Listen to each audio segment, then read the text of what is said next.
Kellyanne Conway actually said a few days ago that the stock market is on a tear. It's on a tear, all right, but ain't the tear that you looking at. And when the yeah, somebody said the two pronouns of my portfolio was and were. Uh, but the point is, when we're ready for this engagement, and this engagement is coming sooner than you think, all right? It's coming sooner than you think. Start getting these arrows, put them in your quiver, because we're going to need them to show how clueless they are. And again, the 2.5% GDP prediction, then I don't think anybody thinks that's going to come to fruition for certain. Because now the stock market is on a tear. It's on a tear the wrong way. But keep accumulating evidence of their economic cluelessness, because it's all about them getting all the money. All it's about, it's the money, stupid. James, our listener questions, boy, they're flooding us, and they're such good questions. Stephanie in Petaluma, California, says regular folks need an easy way to show resistance. What are your ideas? So that is the question. I think people are ultimately very, I don't call them angry. They're afraid. They're concerned. They're getting angry at something is that you think it's bad policy. All right, this is a really, really grave situation. And I think that the people on this that do this show share this view. I think this our friend from California shares this view. We're at a moment where we might not make it, and so you called on to maybe research races, maybe some donation here there where you can. Uh, what I would do is that when you see people doing a good thing or standing up for something good, be as twice as willing to praise good things as you are to condemn bad things, because people are going to need the courage coming up to stand up to this. And we don't have a whole lot of power. The consequences of defeat are not just draconian for us as individuals, but for the entire United States.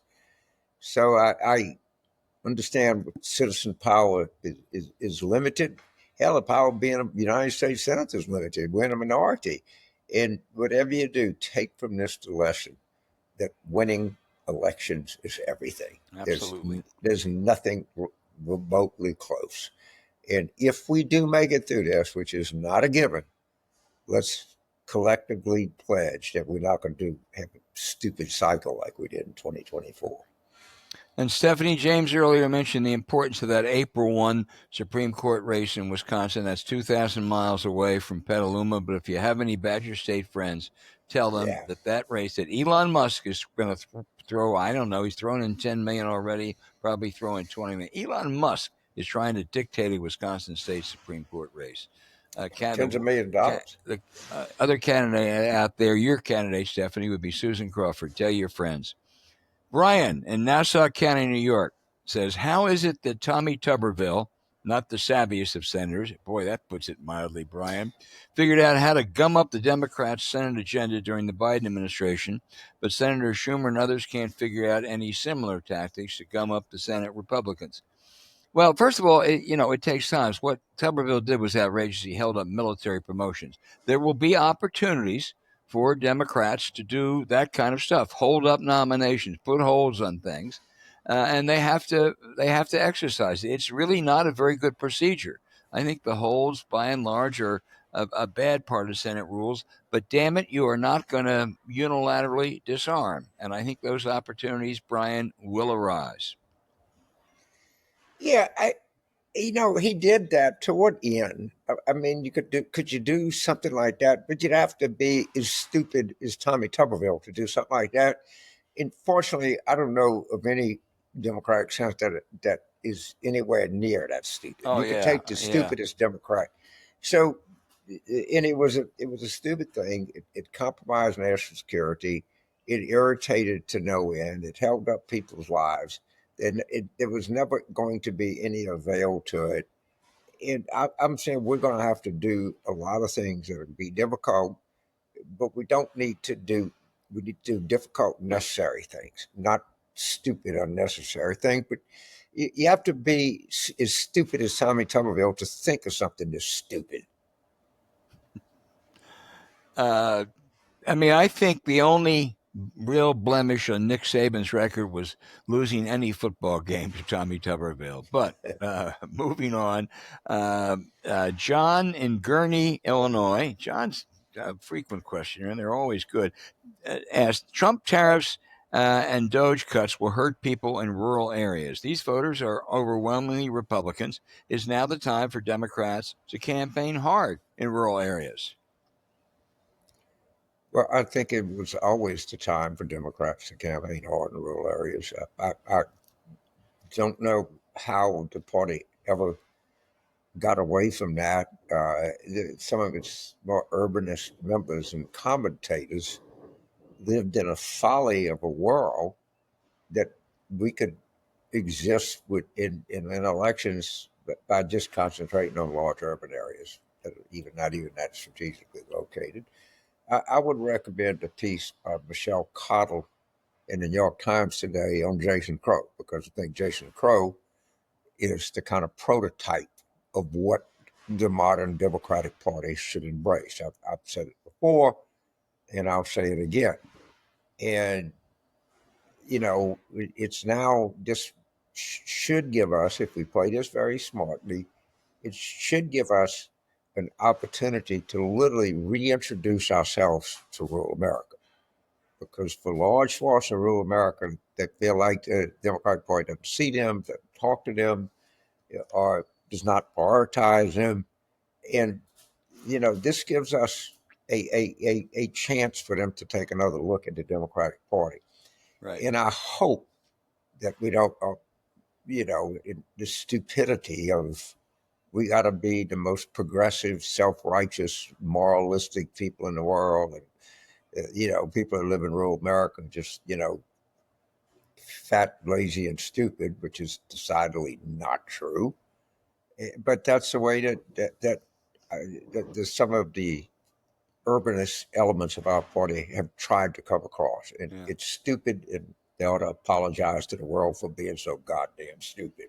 James Tatum in North Carolina. Tatum, next time tell us where. It's a great state. It's a big state. Lots of interesting Yeah, it places. really is. But And tell there's us, a lot of difference between Western Carolina and Eastern Carolina right, and Piedmont Carolina but and some Charlotte. great Right? Go places ahead. in every one of them. So tell us where you're from. Tatum, he asked, is the Trump tax increases the largest tax increase on the middle class in modern times? Tatum is talking, I'm sure, about the tariffs. If he keeps enacting them and if they stay, understand a tariff is a tax increase on you, Tatum. It's not a tax increase on the Chinese or the Europeans or the Canadians. And if he keeps with his tariffs, now he's going to use them as a bargaining chip, a leverage to make money off them. If he does, I would guess it would be the largest effective tax increase in the middle class in non-wartime. I haven't looked that up, but I think that's a pretty safe assumption. Well, okay, you have that, which is literally a direct tax on consumers. Right. But then, wait a minute, we're talking about cutting Social Security. Well, you say, well, that's not a tax increase as such. It is an expected and paid for source of revenue that you're entitled to. They're going to cut it. I don't know if that's any more harmful than raising taxes, but it has the same effect. You thought you were going to pay something, now you're not going to pay as much, or you're not going to get as much. The same thing with the tariffs. And the thing to always remember that when they're coming after all of these benefits, they're coming after because they want your money so they can so the billionaires can have it at every time. And it can come through tax cuts, it can come through spending cuts, it can come through any number of ways. It can do the regulatory cuts, it can come through safety, airline safety cuts, food safety cuts, drug safety cuts, you name it. They're all coming after you, my dear friend, and that's you. And listen up, that's particularly applicable to you in rural America. They don't care about you. Whatever money you got left, they want it for themselves. James Bowe in Evanston, Illinois, the home of the Well, Northwestern Wildcats, says yeah. Dems should concentrate on Trump, not Musk. Examples of the bad consequences blamed on Trump, not Musk, will be more effective for Democrats. Do you agree? Kind of no. Yeah. Okay, because Musk tells, I think, a really good story. Trump can't run again because I detest him. I can't stand him. But and Musk is less popular than Trump. They haven't, we got to help people figure out that they're coming after your money. Then Trump doesn't care because he'll give it all to Musk. But I think Musk is a very lucrative target here. I really do. Yeah, I agree. And Musk is different. It's not like blaming it on Leon Panetta or Karl Right. Rove or Jim Baker. I mean, Musk has been given this incredible power and he's doing incredible things. And I you mean, my favorite Musk acolyte is the 19-year-old kid he has over who is rummaging through everything at the State Department and the Homeland Security. Who is that kid? Well, they call him Big Balls. So I don't. I honestly don't think that even Karl Rover, Leon okay. Panetta ever had a big balls running around. No, good, yeah, good. Let's go after Andy Card and Mac McClarty. Yeah, yeah, Come on, yeah, yeah. come on. Hey James, let's go international. Angie in Glasgow, Scotland says, "Do you Wow. think no matter how bad the USA will get internally and regarding foreign policy, Trump will just say how perfect everything is? Worse, the majority of the USA electorate will believe him. On number one, there's no doubt. Trump learned from Roy Cohn, who basically said attack, attack, never explain, and always claim victory. That's what he'll do no matter what, always has. Said he did with his behavior during COVID was perfect. It wasn't. It cost hundreds of thousands of lives. Will the majority of the USA electorate believe him? He doesn't have it right now. Right now, 53% basically think he's doing a bad job. And as the evidence rolls in, if the economy goes south, if he tries to cut Medicaid, if he gets in all kinds of problems internationally, I think that number is going to grow up. Trump did not get a big mandate. Let's not forget that. He won by 1.3 points or something. And I think the greatest asset he had was probably Joe Biden. So, first of all, astute observation from a friend over in Scotland. I think it was in Edinburgh. It was Edinburgh, but St. Andrews. It was a pretty remarkable place. And it's a good reason that a lot of people go there. We have something in common. So, Kevin Hassert, who is the head of the Council of Economic Advisors, in other words, he's the chief economic architect of the Trump administration, said that he expected first quarter growth could be as high as 2.5%. My guess is it's going to be no such thing.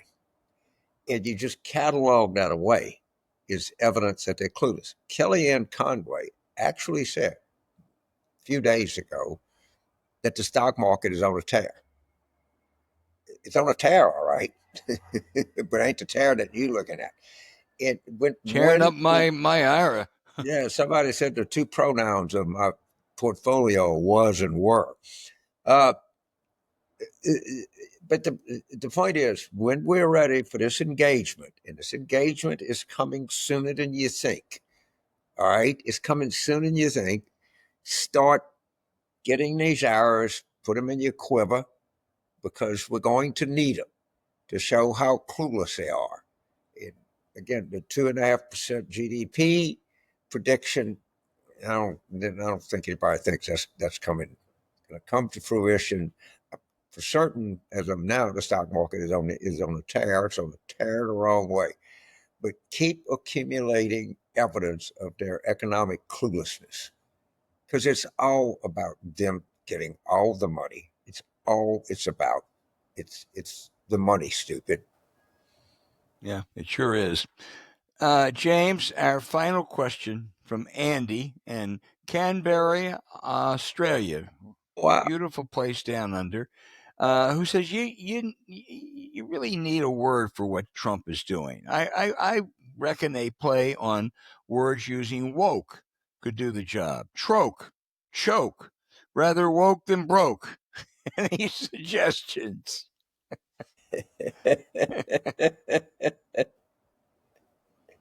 Remember, it's a family audience.